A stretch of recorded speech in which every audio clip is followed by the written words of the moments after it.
Deadly sin number 7, don't just do it.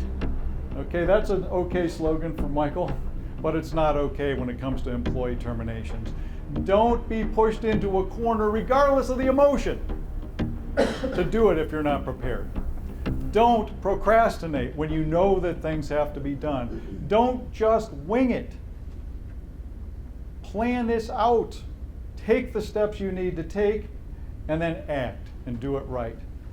No matter what the other pressures are, you have to dig in your heels as an HR professional, as an attorney, and say, we will do this right. Don't just do it. Don't wing it. So, follow a termination checklist. I have an example of one of those that I can share with you today, or I can also email it to you.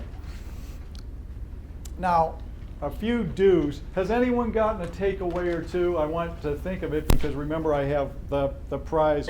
Prepare, prepare, prepare, document, document, document. As Fran said, prepare assuming that you are going to be held personally responsible for what's going on today, because you may well. Secondly, when you're ready, do it.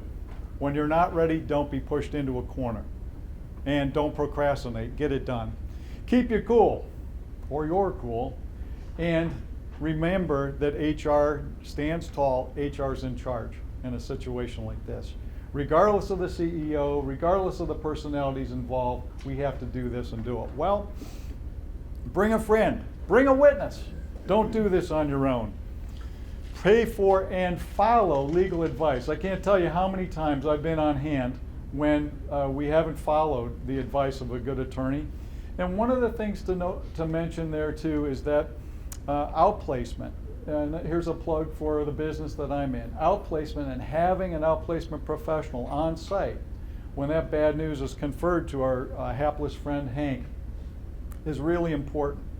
When I am sitting in the next room and the business leader goes over the termination issues and the HR leader goes over the outgoing benefits and they say, now I'd like to introduce you to Mark Gonska who will help you with your job search. It's a lot of power to be there on site. And I can tell Hank privately, Hank, it's very, very important that we get clear before you leave exactly what you'll tell your spouse. That's one of the hardest things of being terminated is what am I going to tell my wife? What will I tell my husband? And so I'll go over that with Hank. I'll also remind Hank proactively, Hank, it's very much of a temptation for you to tell all your friends on Facebook how you got a raw deal today. Don't do it. You're not in any shape right now, Hank, to be going viral with your comments. I'll meet with you in my office tomorrow morning. We'll talk about your strengths. We'll talk about where to go from here. We'll roll up our sleeves. We'll have a cup of coffee. But right now, I wouldn't call anybody. I wouldn't go viral. I wouldn't tweet anybody right now.